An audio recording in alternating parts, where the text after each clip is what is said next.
did that speech at Expo, everybody was psyched about Pinball 2000. They wanted to see all about the development.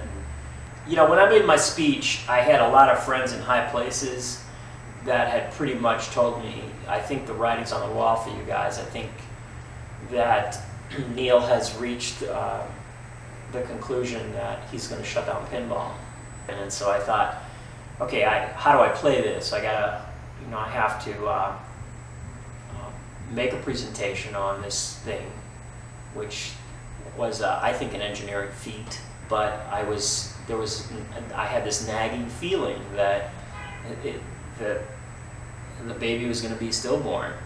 I think for a lot of us that was a shock. You know, everybody always knew, you know, pinball could go away at any moment. Sure, you know, it was not in its heyday anymore, but he gave this speech that sounded like, you know, it was imminent. And a lot of us were going, how can that be? I mean, Revenge from Mars is hugely successful. Star Wars is just getting going and looks like it's going to be hugely successful. It was clear to me after the fact that George knew something was up. Just the feeling, I mean, I think that's been recorded, that speech that George gave.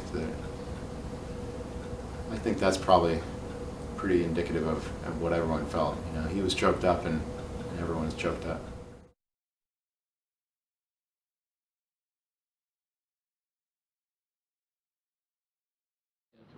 His games include Corvette, Johnny Mnemonic, NBA Fast Break, Monster Bash, and Revenge from Mars.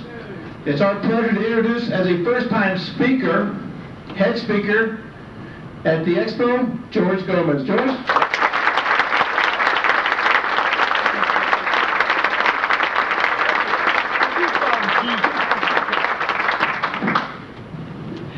Hello? Can you hear me? Before I start talking to you, I'm going to show you a few minutes of eye candy just to get you excited, and then we'll talk. So much for the eye candy. There's one more tape. We'll show it last thing, and then we'll do questions later. But first, I want to tell you the story, and I want to tell you the story firsthand. What you're going to hear are my opinions. These are not the opinions of Williams Electronics Games, WMS Industries, etc. That's the disclaimer.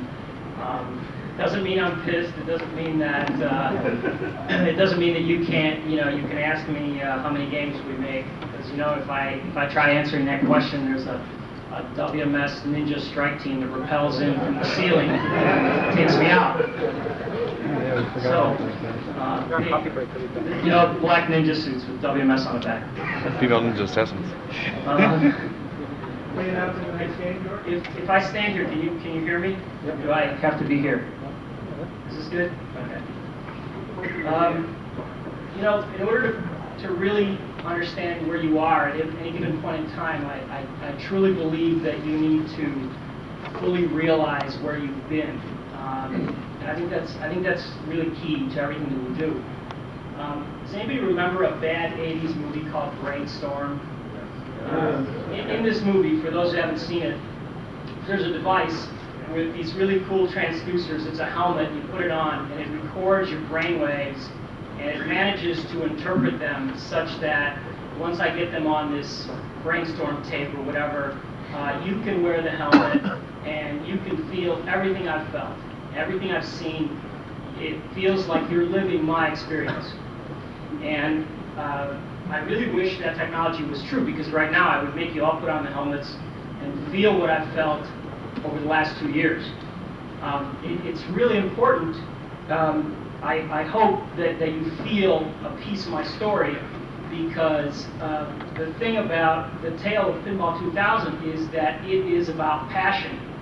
It is about a bunch of guys trying to make something happen in an arena that isn't particularly conducive at this particular point in time. So I'm going to take you through the really good stuff, and then I'm going to take you through the really bad stuff, and then we'll talk about it, and it'll be like therapy.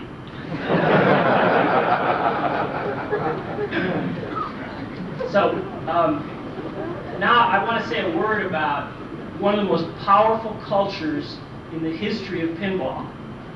And you need to understand a little bit about that culture so that you know where this comes from and why it happened. And that culture I'm talking about is the Williams Engineering Department.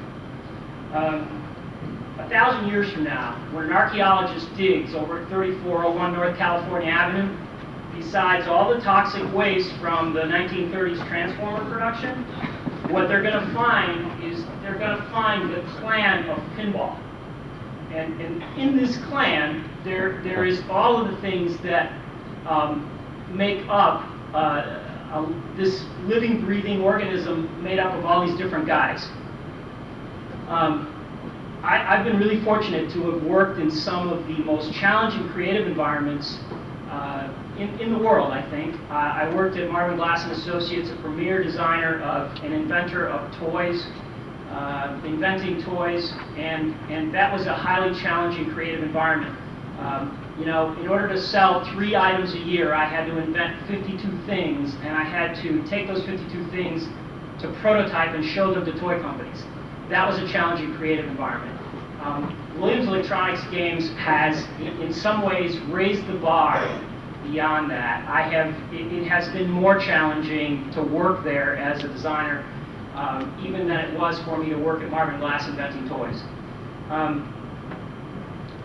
The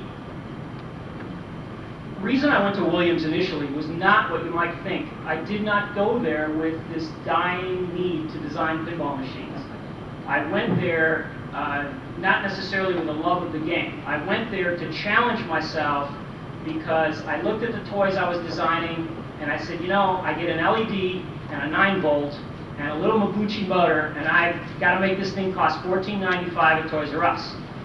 And then I looked at pinball, and this was the heyday of Pat Waller's putting $100 mechanisms on a playfield, and I'm thinking that looks pretty fun to me. I want to spend $4,000 making the coolest toy I can make. That drove me there, and the personal challenge of trying to find this environment that would challenge me again.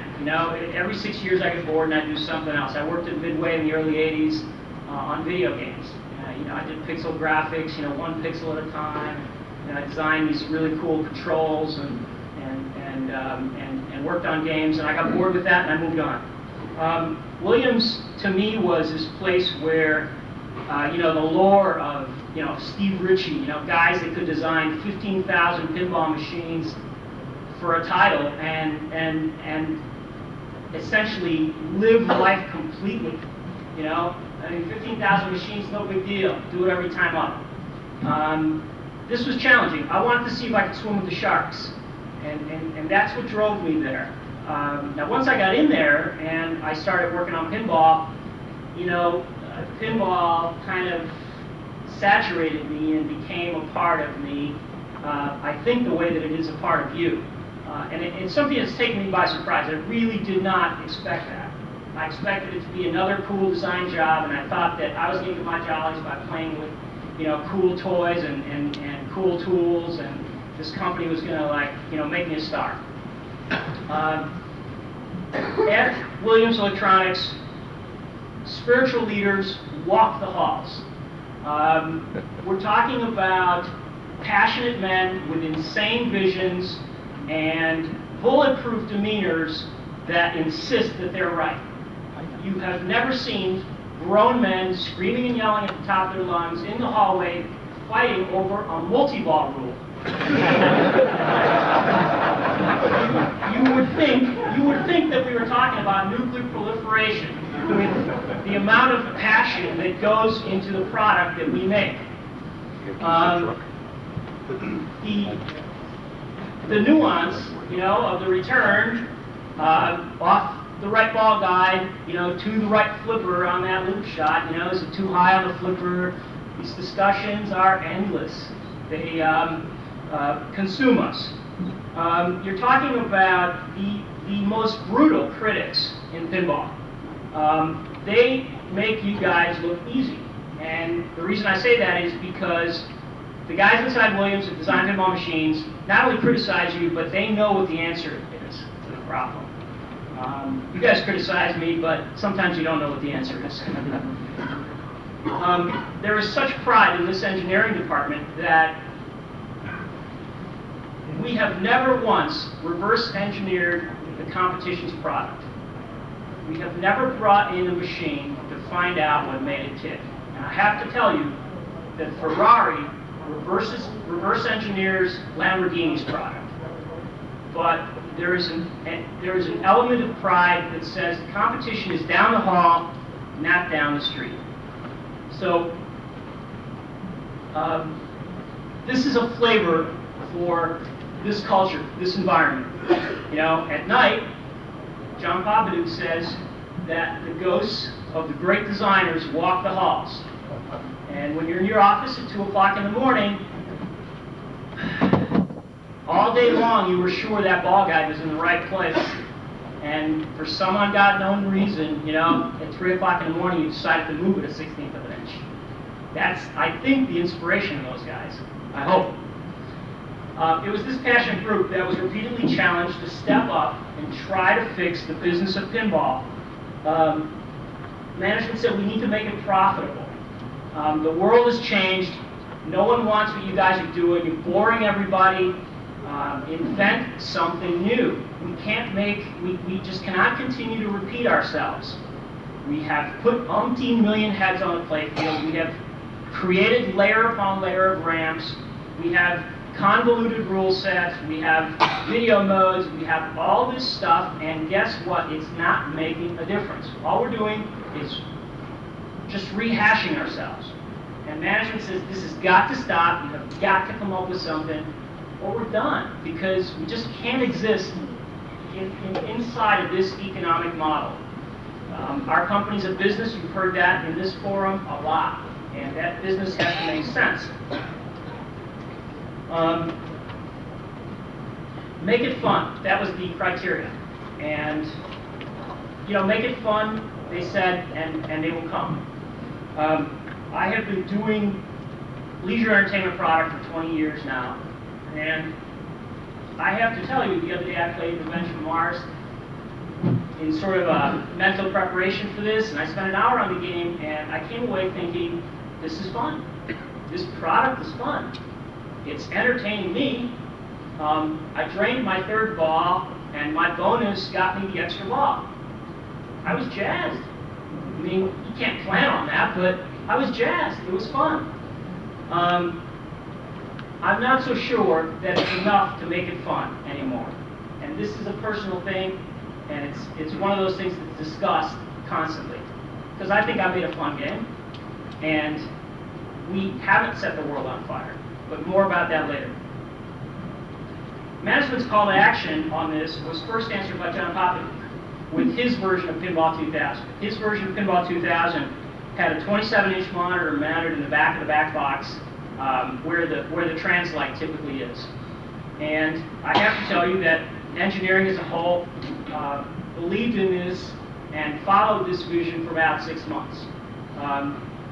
I was somehow troubled. I was very troubled because I was around in the 80s, working at Midway. I saw Caveman, I played Caveman, Baby Pac-Man, Granny and the Gators was gnawing at me.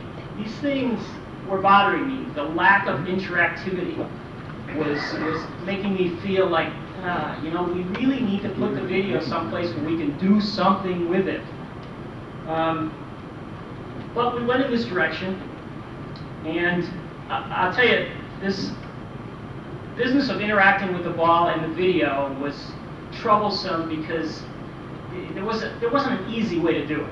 There really wasn't an easy way to do it. There was a lot of conversation, but it wasn't, you know, you see it, you see the after effect and you think, oh yeah, clever, awesome, obvious. It wasn't that way at that particular moment in time. Neil Castro, then chairman of the company, calls a meeting of the engineering.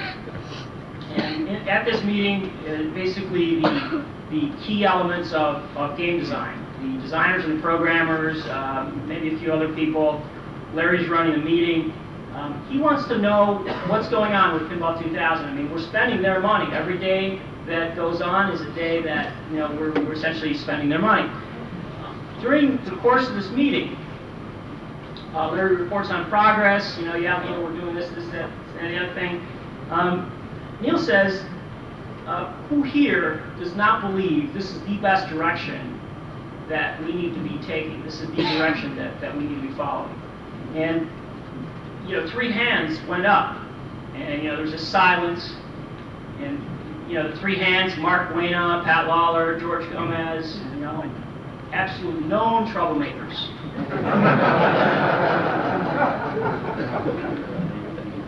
So, what's your problem? Well, it's not interactive.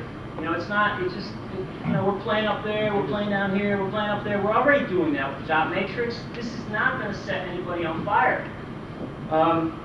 Neil has a way with words.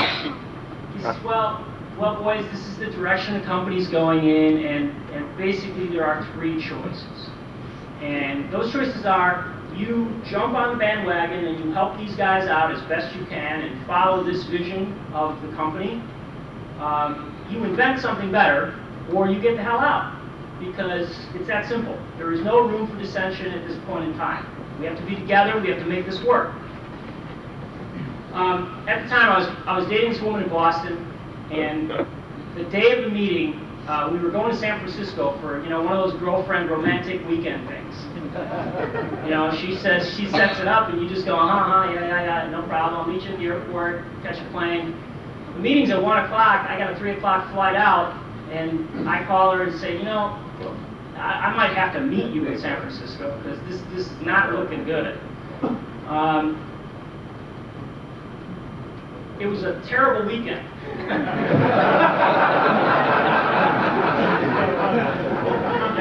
I carry one of these, and you ever open up my one of these, it's got all these drawings in it, and God forbid, some psychoanalyst would get a hold of my notebook from that weekend, because I was totally distracted and just kind of did this all, and, like I said, it wasn't a good weekend.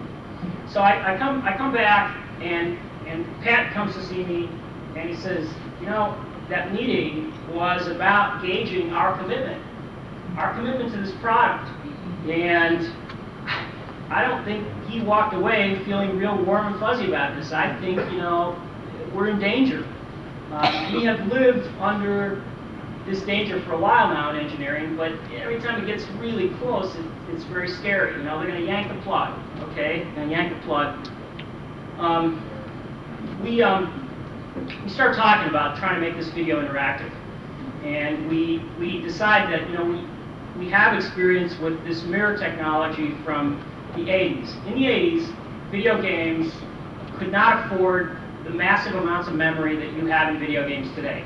So video games are made up of tiny little things, 32 pixels by 32 pixels big, and they were called sprites or picture blocks, and you could move a lot of them, but you couldn't draw scenery. You couldn't make, I couldn't draw a planet or a city, etc. So what we used to do is we would leave the video move, and then we would take plastic and cardboard and create the scenery and marry the 2 things with something called a combining mirror. It's a see-through mirror that takes the 2 objects and reflects them together so that to the eye they appear to be together. That's exactly what that is. Now, I did not invent the combining mirror. Some guy at Disney invented the combining mirror. What I invented is the interaction between this virtual object on the playfield and the pinball. And our Eureka deals with that little bit of technology. I'm getting a little ahead of myself. I told you about what this is. In the chaos after the meeting, Larry says, well, if you and Pat think you can do something, you should do it, because this doesn't look great, okay? That meeting was a troublesome meeting. It basically splintered engineering. It splintered this group, which is why I wanted to talk to you about the culture of that group. When we came out of that meeting, Dwight Sullivan said to me, you guys don't have a better idea. You're just being assholes, and you just, you're just causing trouble. There's no better idea here. You just shut up and get on the bandwagon. John's mad at me, John Popaduk, because, this is his thing. And I basically said it's not good enough. So, coming out of that meeting, it wasn't great. So, we we start talking about doing something, and Pat's going, you know, I got all these shiny new tools set up in my garage. We really ought to do it off-site because, you know, Dwight might come in your room and let's say something about the thing we're building, and then, you know, you're going to feel bad, and it's not going to be cool. So, now, let me talk to you about Eureka. You know, you hear about Eureka, you know, this thing inventors do, you know, when they discover, realize, envision. If you've played Monster Bash, you know that Eureka does not happen when Dr. Frankenstein decides that he's going to animate a guy made from parts from a bunch of other dead guys. That's not when Eureka happens. He envisions, I'm going to animate this guy. I'm going to go to the cemetery, I'm going to send Igor, and he's going to come back with these body parts. I'm going to put them together, I'm going to bring this guy to life. That's not when Eureka happens. Eureka happens when he throws the switch, and the electrodes energize Frankenstein, and the table comes down, and Frankenstein comes to life, at which point, you know, he screams, "It's alive." That's his version of Eureka, and that is Eureka. So now I'm going to describe Eureka to you as it happened, what I consider to be the first time in Pinball 2000. The wonderful thing about Pinball 2000 is that Eureka blessed us throughout the process. If it hadn't, if everyone hadn't stepped up and been an inventor at some point in time, you wouldn't be seeing Pinball 2000. Pinball 2000 would not have happened. So it's a Friday night, and it's about 9 o'clock, it's late. During the development of Monster Bash, and engineering is pretty much deserted except for Lyman Sheets, programmer extraordinaire, working away on finishing touches for Monster Bash. And I'm in my office with my foam core, my trusty hot glue gun, and all the elements, you know, my X-Acto knife, and the things that I use to do what I do. And I start building that model that you saw. You know, here's the model. It's quarter scale. 3/16 foam core is precisely 3/4 of an inch at quarter scale. Piece of plexiglass. If you look in here, if you look closely, you'll find a slide from the movie Johnny Mnemonic. It's kind of what I had laying on my desk. So I made this thing, and I started screwing around with it. You know, if you look at the playfield drawing that I shrunk and printed, it's a Monster Bash. So I take this thing and I put it together, and I take my flashlight, and I go, oh my God, Eureka! This is going to work. So it's 9 o'clock, and the phone rings in Marengo, Illinois. Pat Wallen picks up the phone, and yeah, Pat, this thing's going to work, man. This thing, you know, the video on the playfield. Yeah, okay. Come on, you're coming over tomorrow, right? Yeah. Pat, click.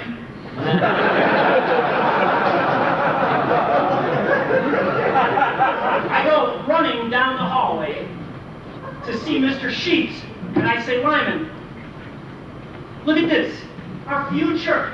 Look at it, check it out.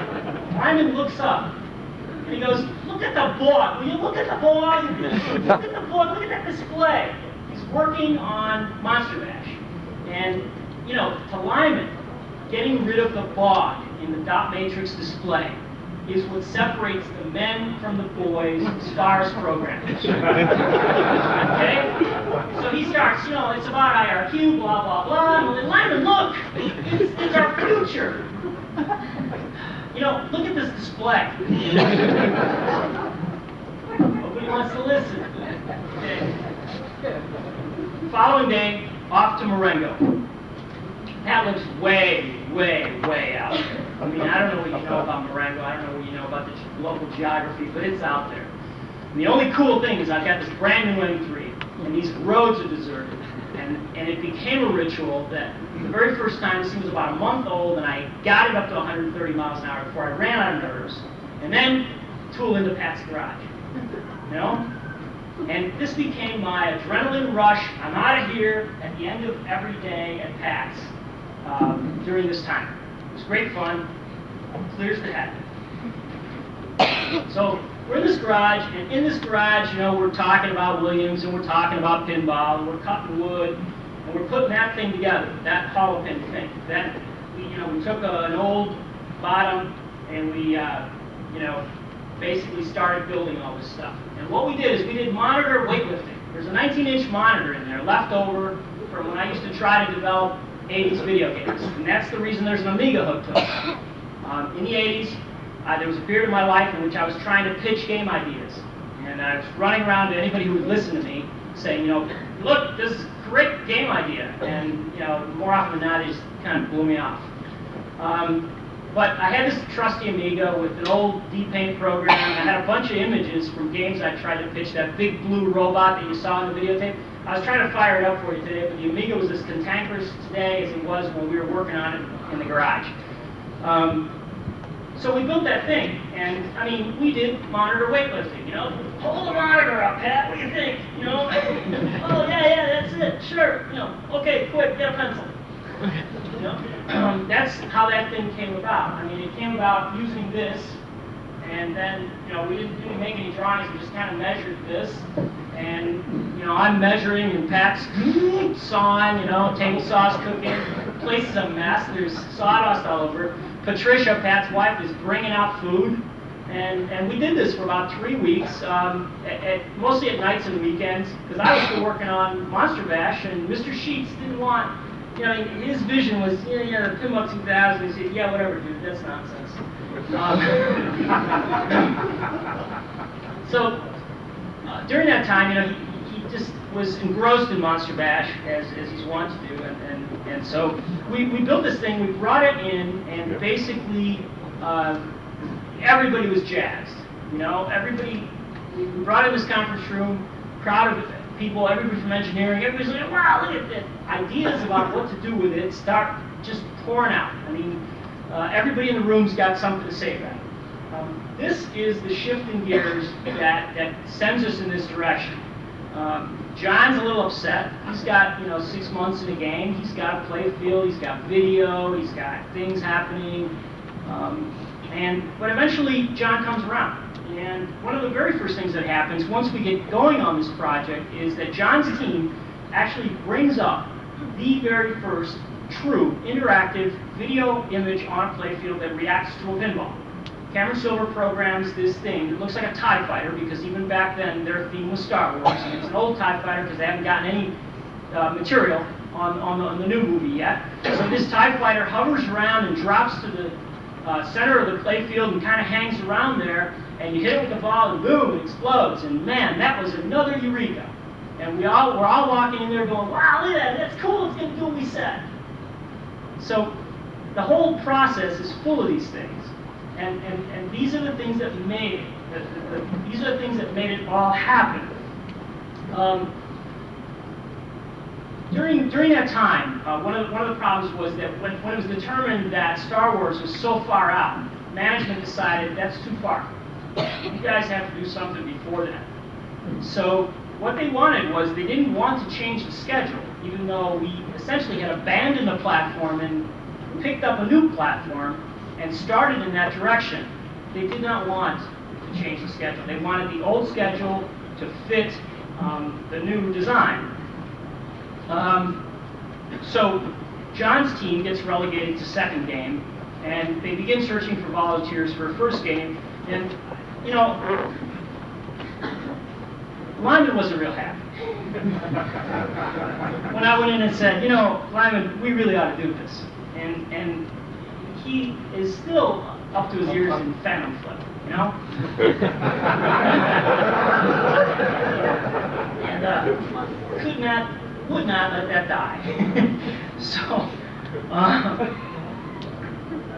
we volunteer, and now the fun really starts, because now it's not about making mock-ups, now we gotta make this thing real. And we do have this list that we talked about in attempting to address what we thought were problems, the business side of pinball, the functionality, etc., are just as important in some respects as is it fun.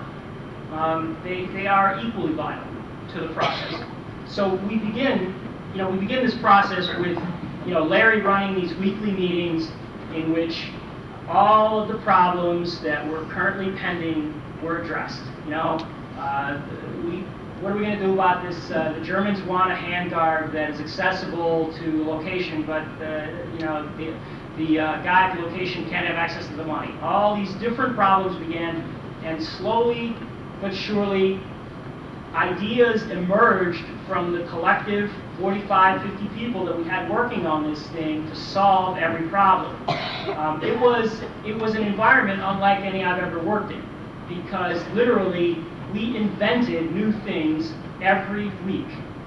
Whether they were, you know, the skid rails for the bottom of the playfield so that you could get a playfield out quickly, the connector bus at the back, the concept of you know, transporting these playfields easily, just 1,000 details that if you ever have the opportunity to dive into a PIN 2000 and analyze, you will discover. In the midst of this, management is still very impatient, very, very impatient.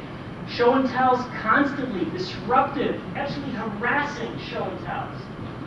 It's the nature of the beast, you know, and Larry had a really good anti-executive force field, but every once in a while, the sucker would go down. You know what I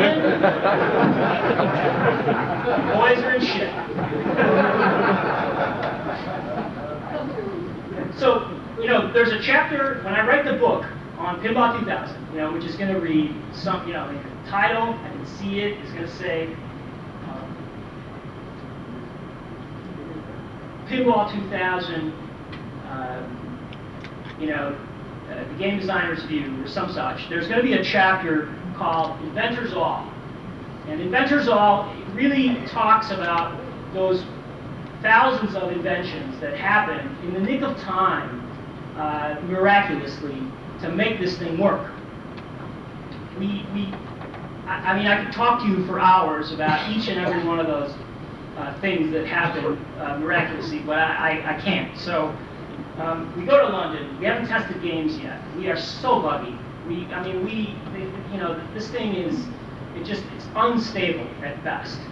But the reception in London, and to the company's credit, they absolutely totally supported us. They threw one hell of a party at the Museum of Natural History. You know, black tie, killer food, you know, pretty girls, you know, the works. And it was great. You know, we're like walking around and we got these games on the floor, and there's, you know, we're up against our sister company has got some heavy hitters, you know, Hydro Thunder, video games of note. And when those people got out of the presentation in which the tapes were shown, each of the theme tapes, this is, you know, it's a normal procedure for us. We show these tapes to our customers, our distributors, and few operators, and then we let them at the games. And when the doors opened to this room that the pinballs were in, there was an island, there was a couple of islands of revenges, you know, back to back in a circle.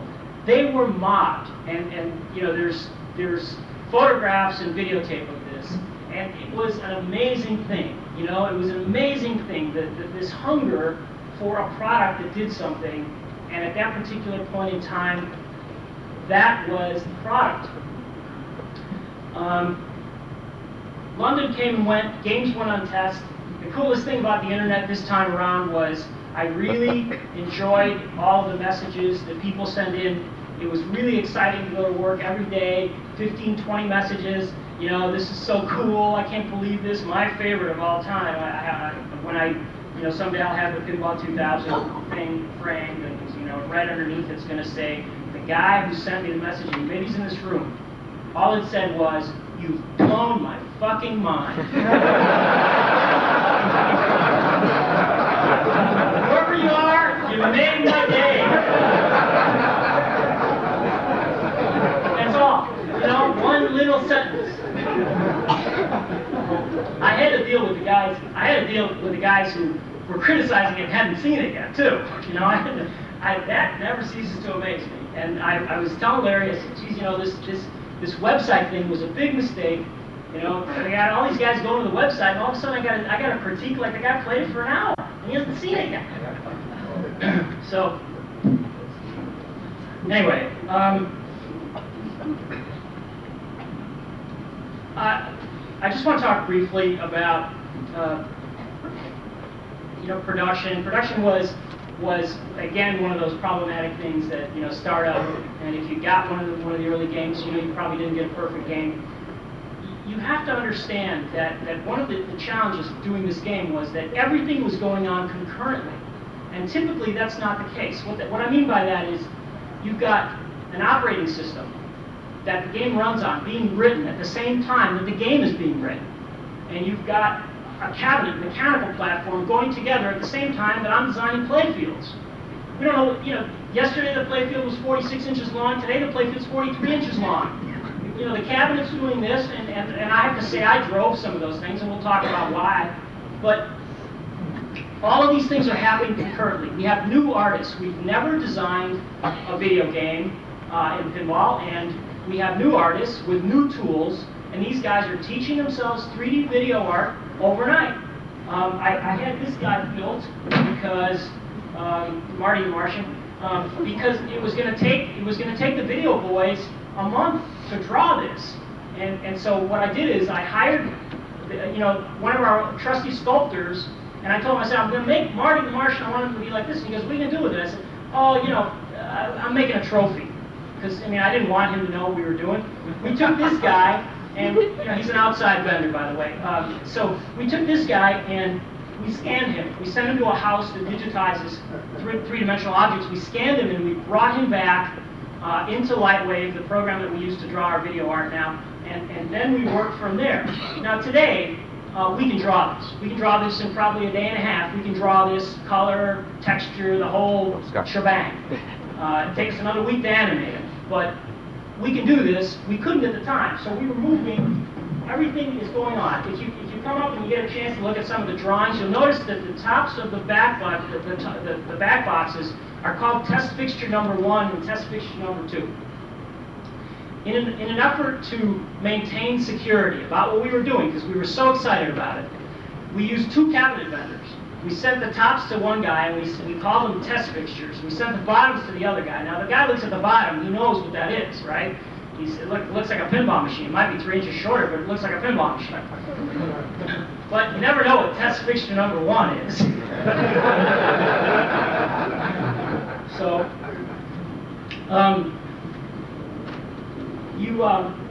if you talk to the Jedi, if you talk to the guys that worked on Star Wars, they have a story like mine about their product, and the story I've told you doesn't include every little nuance, and doesn't include every little nuance because I want you to buy my book.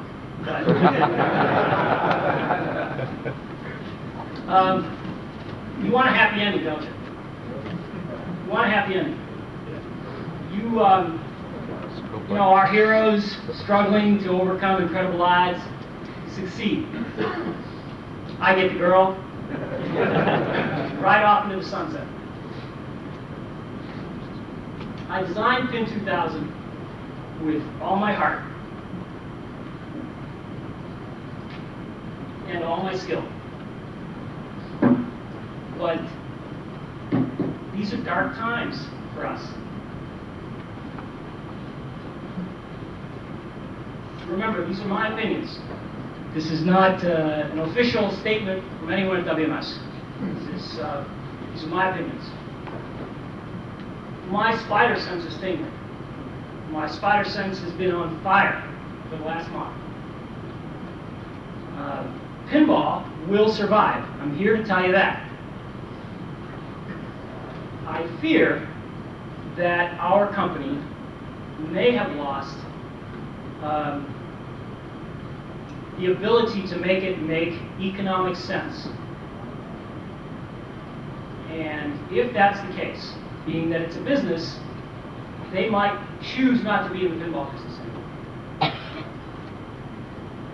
The engineering department that I so lovingly spoke of is in danger. And the brands that we recognize are in danger. And Gary Stern might just be the last man standing. Please remember that that I tried to elevate the art. Williams has been very good to me. the flood of memories is indeed a brainstorm. If Black Friday comes, my brothers and I in pinball will live to fight another day. I have one more tape, and then we will do questions.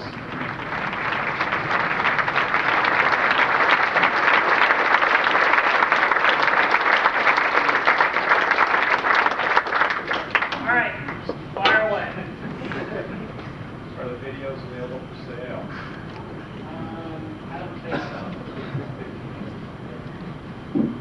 Feel kind of figures that the 2000 image is always in the same place.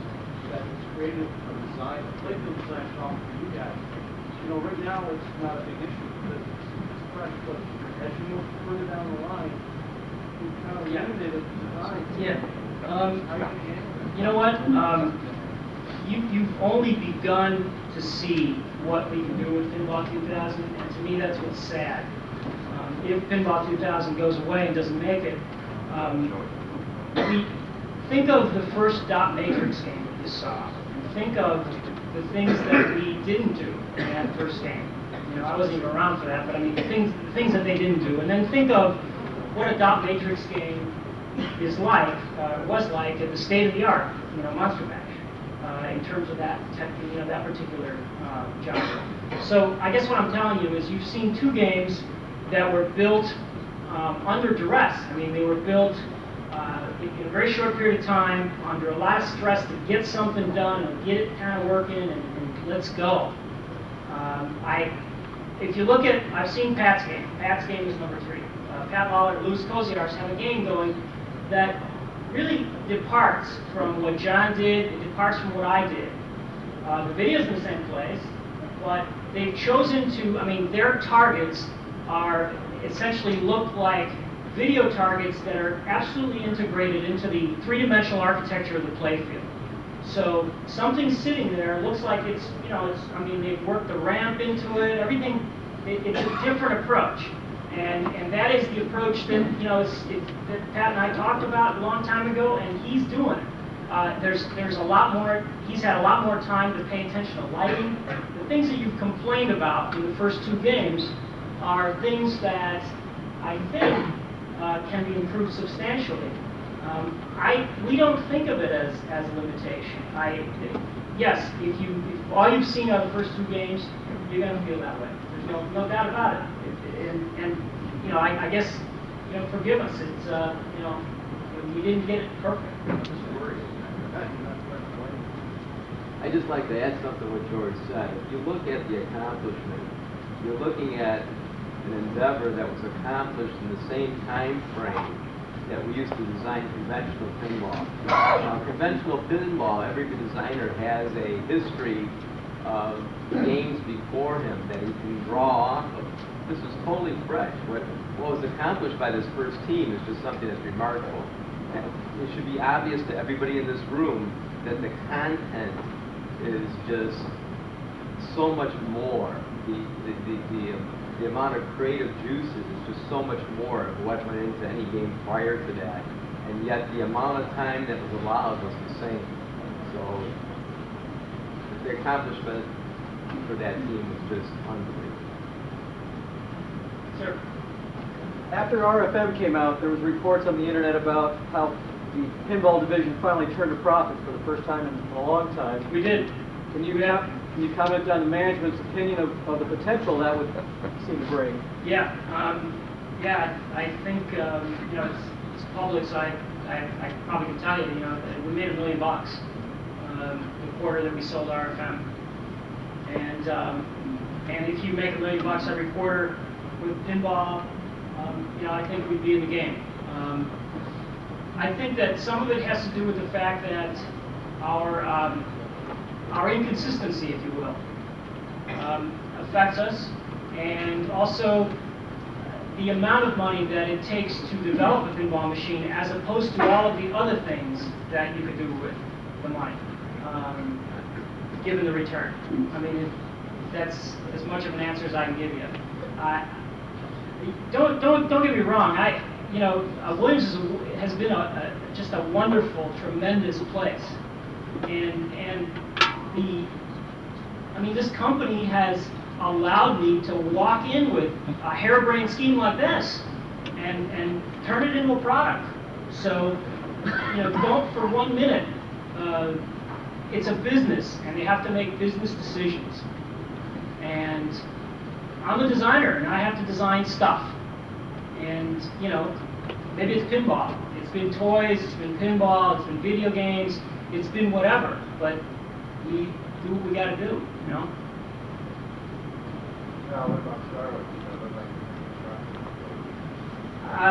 What was the question? I think it's doing fine. I think it's doing fine. I think that, I think the amount of steam that we've gotten from the movie's been a little disappointing. Before Revenge from Mars came out, there was a lot of speculations on RGP how the first Pinball 2000 would look like. Do you and your team read this, and do you get influenced by these messages?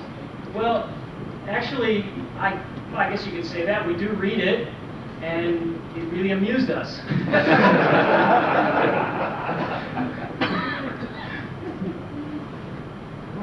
A lot of us were surprised at the decision to not include the replay features. Were there plenty meetings over that one? Oh, yeah. Here's the deal. Here's the deal. I'm here to tell you that my opinion today is that we made a mistake on replay, and we made a mistake on Boston. I'm telling you that right now. That's my opinion. At the time, I didn't have a strong enough opinion, and some of us did.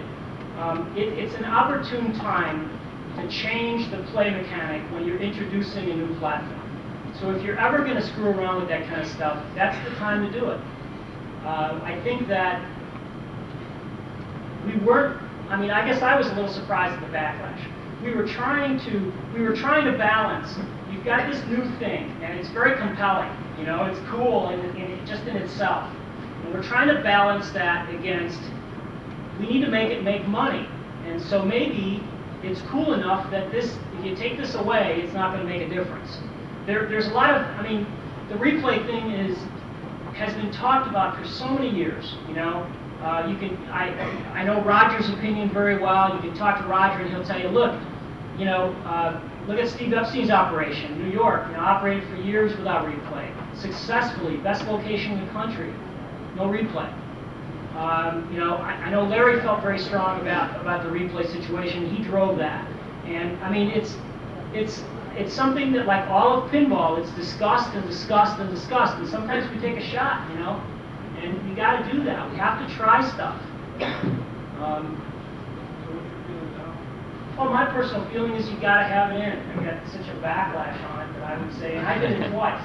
I tried it on NBA Fast Break, and quickly had to backpedal. You have here what's obviously a great vision, which I hope is the first one. But when you were putting the first Pin 2000 together, what were you most proud of, and what are you most disappointed in? Well, I tell you, I'm incredibly proud of the effort of Pin 2000. The thing that Pin 2000. My disappointment is, as I mentioned, I fear for it. I don't know what kind of life it has, and I fear that these ideas that all of us have about cool things that we could do with it next won't see the light of day. That's a disappointment to me, and that's a disappointment that may not bear fruit. As far as it's not my best game. My personal feeling is that the best two games I've ever done were Monster Bash and Corvette. Those are my favorites. Those are, they were. Doing a game, is if you're illuminated at that particular point in time about that game, and you totally live it and feel it, the game will be a lot better. And it's not that I didn't do that with this game, but the reality of it is that the platform consumed some part of my creative energy. I proudly tell you that my fingerprint is on every piece of a Pinball 2000. There isn't a box, screw, bracket thing that I didn't influence in one way or another, and I'm proud of that. I'm very, very proud of that. What am I disappointed in? I'm disappointed as hell that the programmers never got those damn boxes out of my face when I do something. If I get a, you know, I mean, these are things that would be polished away on future Pinball 2000s. There's no reason I need to step on the image of Abraham Lincoln, the Robo Lincoln figure, with a box telling me the score. Absolutely no reason. And that's a polish thing. Just like we spent hours and hours and hours choreographing a dot matrix display in a light show, eventually we will get to the polish level in a Pinball 2000. And there won't be a goofy score box in my face stepping on the graphic that I spent, you know, that the artist spent hours and hours making. So yeah, I have disappointments. You know, Revenge from Mars was picked because it was really important that we did not need to pursue blind alleys as far as a theme. I don't know if I covered that on my, and we wanted to go into the street with a theme that operators and players had a warm fuzzy about. And we didn't have time, you know, I mean, if I showed up tomorrow and I said, let's make a Hot Rod game, I gotta spend time figuring out what that is. You know, I mean, I paint in broad strokes and then refine it. And I didn't have time to do that. So, you know, let's do a sequel to something tight and strong, AFM. And that's what we did.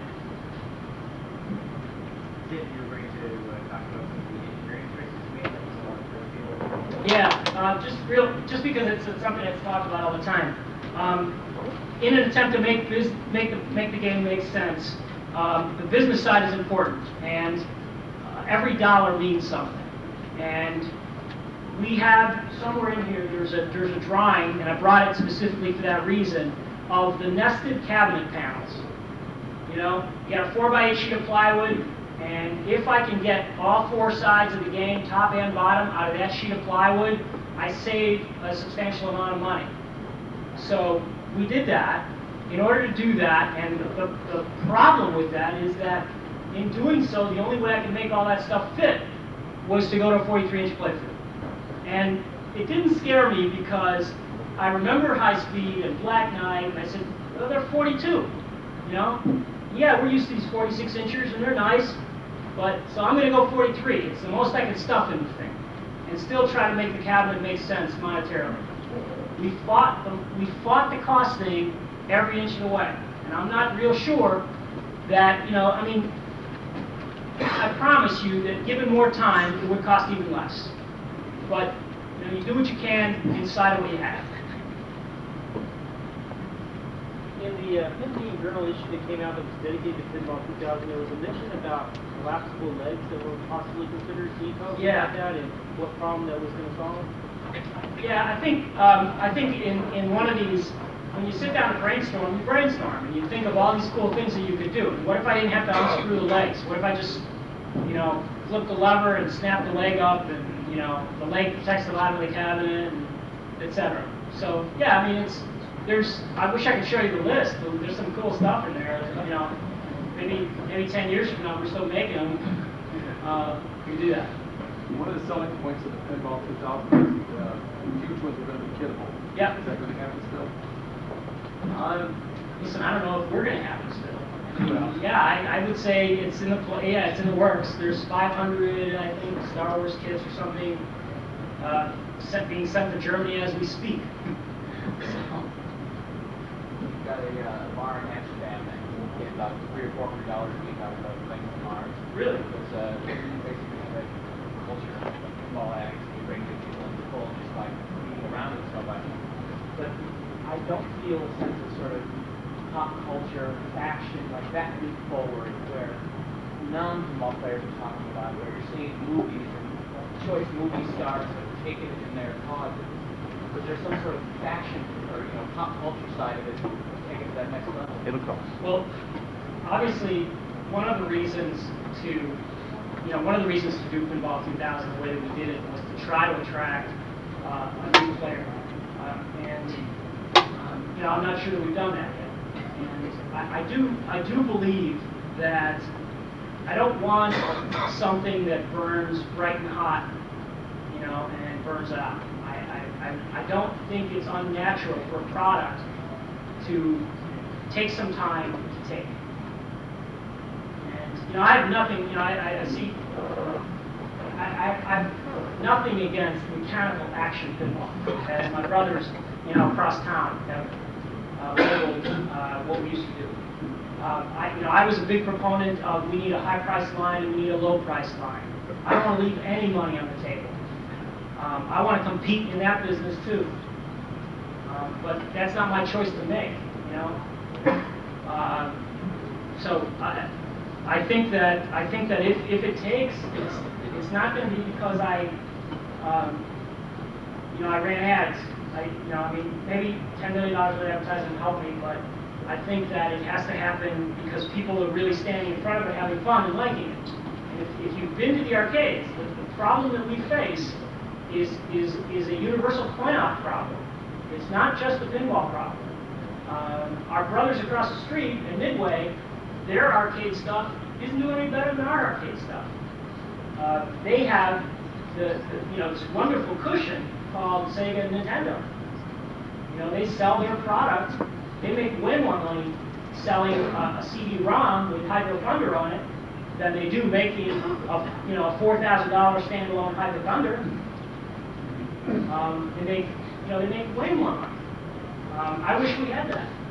If we had something like that, then right now it wouldn't be but the entire coin-operated game business is hurting. It's so hurting. I tell people, look, go to the arcades, stay in there. Who's in there? Galo is a ghost town. It's unbelievable. I fear for the business, Related to that, were there any discussions of perhaps changing or trying to influence the marketing model for more of a push to the operators as opposed to a pull from your end users? Yeah, it's talked all. It's all of these things are talked about. All of these things are talking about, and there's problems with that too. I'm talking as an ignorant consumer. I don't know how to fix games. If you make it work, I'll push the buttons probably at the wrong time. But I know personally, and even with my kids along, I'll drop $10 into a quarter machine, but I'll think twice about plugging 4 quarters into one machine. Right. And that's just a mental thing for me that I need to be educated on. Yeah, and you're not the only one who needs to be re-educated on that. And we've tried many, many times. I'll tell you, I really feel that every other form of entertainment doesn't cost when it did 20 years ago. I'm not certain why it is that ours has to. And perhaps it's a cultural thing that I can't change, but a movie doesn't cost what it used to. The popcorn doesn't, the pop doesn't, the comic books don't. Here's your entertainment dollar. What are you doing? You're 15 years old, you're at the mall, and you're spending around. Well, gee, why is the pinball machine still going to cost 50 cents? I'm giving you a lot more for your money. That would help. This morning we heard from your competitor, and they seem to have a real good licensing program, especially the secondary licensing with Harley-Davidson. I haven't seen that as much in Star Wars, where you think you'd have a really good licensing program there with movie theaters and the studio. Yeah. We have from time to time pursued those avenues, and Roger's here, and he'll tell you that. Roger and I did it with Corvette. We had stuff at the available to the dealers and selling it to Corvette dealers, and got put one in the waiting area of your service department, and there's a guy in Cleveland, our distributor in Cleveland Coin. He did a tremendous job taking it to the fan market. The same thing they're doing. The Harley-Davidson owner, Ron Gold, Cleveland Coin, did a tremendous job. He sold. After all the distributors were done with their stuff, he came back to us and he said, give me 600 games. I'm going to sell them 300 at a time. And he sold these games for, $5,000 to a guy with a Corvette in his garage. Just as a comment, only because there was a few years ago, if you guys remember, maybe you don't want to remember, we actually did Harley Davidson. Worked with Harley Davidson corporate, all of their dealers had the expectation that there were going to be literally thousands, if not tens of thousands of Harley owners out there who would buy anything Harley. Went down to Daytona to unveil the game, talked to a lot of doctors, a lot of bikers, whatever else who were Harley fans, wanting to know where can I get them, when can I get them. Everything petered out. Dealers didn't step up. We went back in, and I'm not trying to tell tales out of school, nor am I trying to comment on whether we had less success than potentially Stern Pinball will now have as a successful venture. But we actually went back in and did a separate run specifically for Harley. Wrote us a check, said these are a number of games. I have to tell you that it was 10% of what they had originally talked about doing. And it was a tough battle internally to go back with a 3-figure number as compared to the 4-figure number that we had anticipated with all of their dealers. And there are thousands literally around the world who are all going to step up and all of the fan base. Now, conversely, since we didn't do a major run on that, from what I understand, I guess again, from what we see in the trades, I guess some of the commentary that the competition has been saying is that see if you can find the original Bally Harley Davidson for the same price. If it's like double or triple the price point, I guess his expectation is there's great resale value. That's about what it amounts to. At the time, nobody was willing to stand up when it needed to be stood up for. It's only after the fact, 6 months, a year, 2 years later, it's already too late. I wish them well. I hope that they can do it. George commented and tried it. And I'll tell you right now that FAO Schwartz's catalog, you can buy a Star Wars pinball for about triple what it will cost you buying it on the floor here. But they are already taking What's your orders. programmer?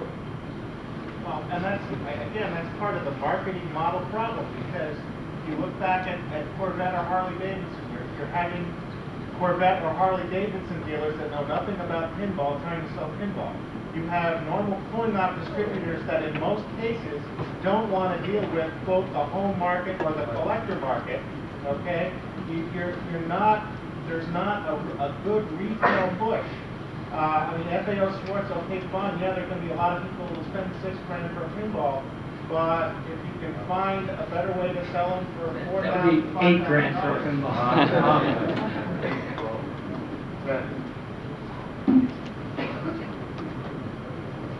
I think I can answer your question. And I'm not going to be the guy who's going to answer this. There's this wonderful man we used to have working for us who died a little over 1.5 years ago named Joe Dillon, who was our head of sales. And the answer to your question goes something like this. We do not build consumer product. We do not build consumer product. Nothing we build is consumer product. Okay? People who are, for example, in this room, who buy a pinball machine and take it home, are way out of the ordinary. Okay? Way out of the ordinary. We build games that sit in bars and taverns, bowling alleys. Okay, it's an industrial product. It's never meant to be a home product. It's never polished enough from a consumer standpoint who doesn't have enough knowledge to deal with it to make it a home product. Okay?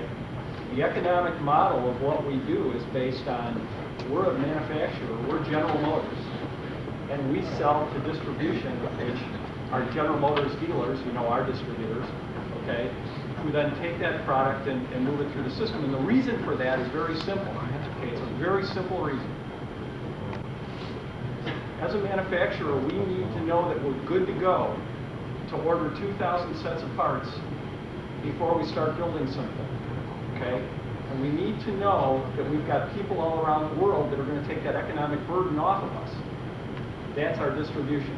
They're the people who step up and say, I'll take 20, I'll take 30, I'll take 40. Okay? That spreads out the risk. If we took all the risk upon ourselves to take those games, okay, and say we're going to sell them straight to the operator or straight to the end user, for example, okay, we economically could not do that.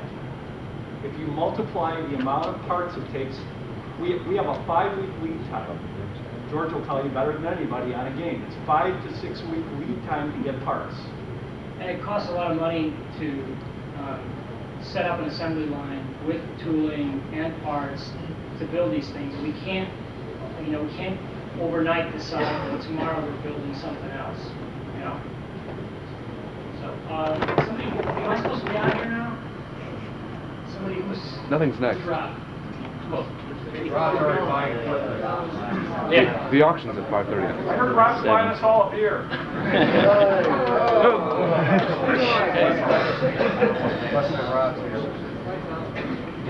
Last call for alcohol. Keep going. Keep going. On a roll, George. Sir. A couple other design questions. I know I read a little bit about the way the speakers are placed, and I wanted to know more of the history of that. By the way, I like it. Yeah, we have a guy on the staff, Andy Eloff. I gave him a Supersonic hardware credit. I rolled the credits. Andy Eloff is an electrical engineer with a lot of experience designing sound stuff, speakers, amplifiers, etc. And we worked with the speaker manufacturer to develop precisely the volume behind the speaker and the position of the speaker, and of course the hardware that drives it.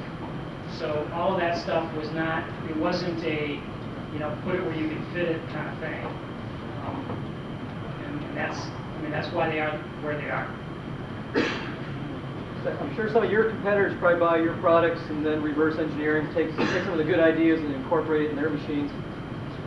Why wouldn't you want to do some of the same if somebody, if a user likes a certain feature of somebody else's machine? Right.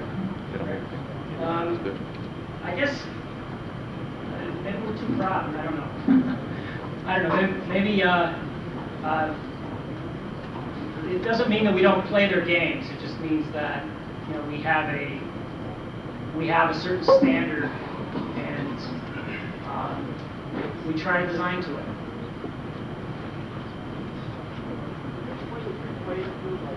Yeah. These are obviously whitewoods. They're all Martian whitewoods. This particular guy is the old size. You can see that. And so this is my first whitewood before we ran into the cabinet cost too much problem. Hold on.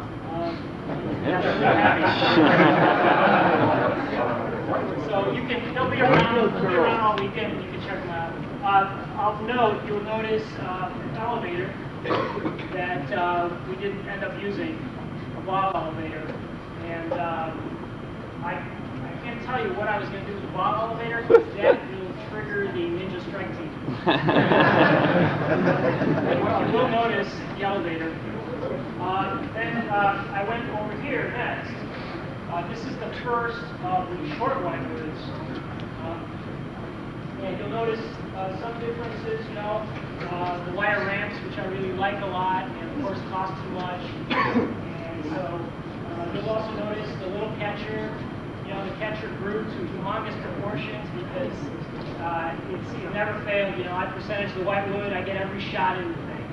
And as soon as it gets into the programmer's office, guys start complaining that the ball's bouncing out. So, the catcher on the final game is what it had to be in order to satisfy everybody. You'll also notice a few other things here, like I delivered the ball from the front instead of the back.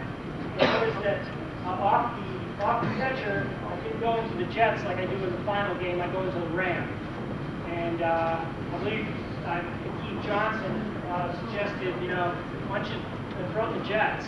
It's still a nice feed, and we have a little bit more action, and we were looking for a reason to do something more with the jets. So you'll see that. Then we come over here, and this is a lot closer to the final deal. The other thing you'll notice in the whitewoods is right about now, we're tightening up the rule set, and so the insert layout reflects the final one a little bit more. In these particular ones, I was just placing inserts, not knowing exactly where we were going. Which is always, there's nothing fancy about that, it's just the way it always happens. In the beginning, you just throw a bunch of lights in the thing, and then you start writing down rules as you go. Yeah, and on a little bit different subject, on Cactus Canyon, there's a reference on the playbill of thanks to George Gomez. Can you tell us what your involvement with that? Yeah. The designer of Cactus Canyon, Tom Capera, is a very close friend of mine, and he was my project engineer on 3 of my games. He was my project engineer on Corvette, John Mark, and Fast Break. And after Fast Break, Tom one day sheepishly came to see me and said, you know, I want your job. And at that point, you know, there's 2 answers. And one answer, you know, one thing that you can do is you can say, no, you're not smart enough. You know, you'll never be able to do this. And the other answer is, sounds good to me. How can I help? So that's all I did. I said, sounds good to me. How can I help? And let him do what he does. Is Papa Duke still pissed off? No. No. You know, pissed off is pissed off. You know, I mean, it happens when you work as closely and you're as passionate about what you do as we are. It happens all the time. And you know, we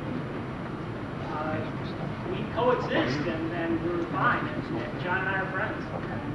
No, it's you know, I think at some point in time, you know, John had the strength and the vision to you know, pick up the gauntlet when somebody threw it down, and he went, you know. Yeah, John would probably be the first one to tell you that he really wishes he could be here. In preparation for the show, John hurt his back, so John probably won't be here this weekend. He was in the hospital 2 nights ago. He just got out, so we don't know if he's going to be here or not. Yes. It's pointed about a lot of sports and stuff in the graphics. Would you maybe like to have like a dot matrix or something to pull the constant score? No, I just think that I think there's an elegant way to display information inside the platform. And in some ways, we discovered it late, didn't have a chance to implement it. And in other ways, even what we discovered will evolve. So no, I don't want another display. I really, the magic of the combining mirror is that I've got you looking where I want you looking. I mean, and yeah, you've all noticed, you've all played it. You know that the first time you went up to it, you know, you were still confused as hell, and you don't know where the ball went and everything else. And you know, you got used to it. And the games, as the games get better, and the virtual target gets used more as a virtual target as opposed to a movie screen, I think that you'll find that it feels very natural. It feels very natural to us. You know, the very first time I saw a new Corvette, the proportions looked hideous to me. And it took some getting used to it. Now I think, wow, look at that. That's pretty cool. I think that the guys that worked on the new Corvette have been living with that shape for a long time. And you know, you can make the analogy that we're more used to this than you are at this point. And you will become more used to it. Do you think it'll reach a point where you have more continuity in the play, where you're going to stop and start? I am convinced. I am absolutely convinced. And I'm not telling you that you know, pinball as we knew it will cease to exist. I'm not telling you that at all. I'm telling you that both games can and will coexist. And that 2000s, if the company has this, you know, I mean, if a miracle happens and we continue to grow and make money, etc., they'll be back in a minute and a half, and I think that you will see 2000 reach the same sort of level of polish that our old product did. 2 questions actually. Did the moving around the dot matrix and the surface all there, the success or whatever, that influenced your thinking more? And also, Cactus Canyon, it kind of came as a surprise to me. I hadn't seen it in the show, I hadn't seen it anywhere at home. How did that fit in, since you were already working on Pinball 2000 when you started? Well, I mean, Cactus was, you know, we had certain games in the pipeline, and and we needed games to get, you know, to the, you know, to keep the line running. You know, we have this, our factory is this huge animal that needs to be fed some number of games every day. And if it shuts down, we start losing money, we start bleeding. So Cactus was in the works, and basically, you know, here's a product, you've got it all developed, you go to production, you know, on such and such a date, you're not going to stop it, you know. It bought us some time, and we needed as much time as we could to get that done. What was your first question? About the display. Oh, the display, the circus display. I think the circus display was an attempt to get you looking in the playfield and not doing this, you know. And I would say at that particular moment in time, no, it didn't influence us. I didn't play a lot of Circus Voltaire, and you know, it just, I don't know, maybe subconsciously I made the connection. I don't know. How big of a role did Brian Eddy have in developing this? Primarily, he participated in almost every rule meeting, and Brian's role was essentially a huge contribution to rules and continuity. You know, if you make a movie, you define the characters in the movie.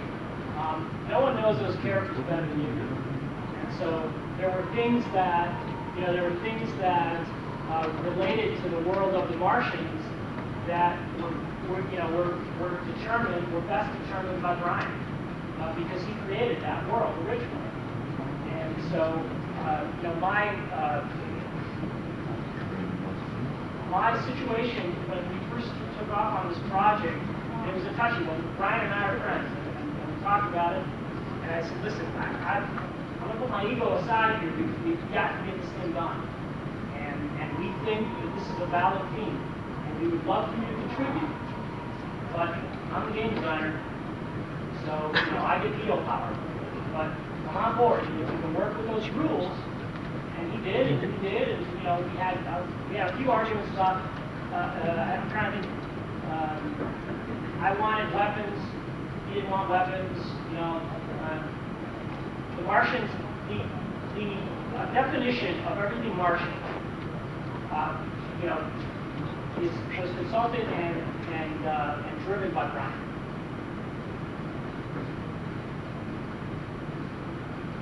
When you look at Midway's latest game, NFL Blitz, they made a good effort to relate the home gaming systems with the arcade games, where you could actually, I don't know, make your plays at home on your Nintendo 64 or something, and then bring that to the arcade, play right there. Have you ever thought about using that idea with pinball? Yeah, by the way, that idea was a tremendous failure. It sounds cool, doesn't it? But, yeah, Lewis.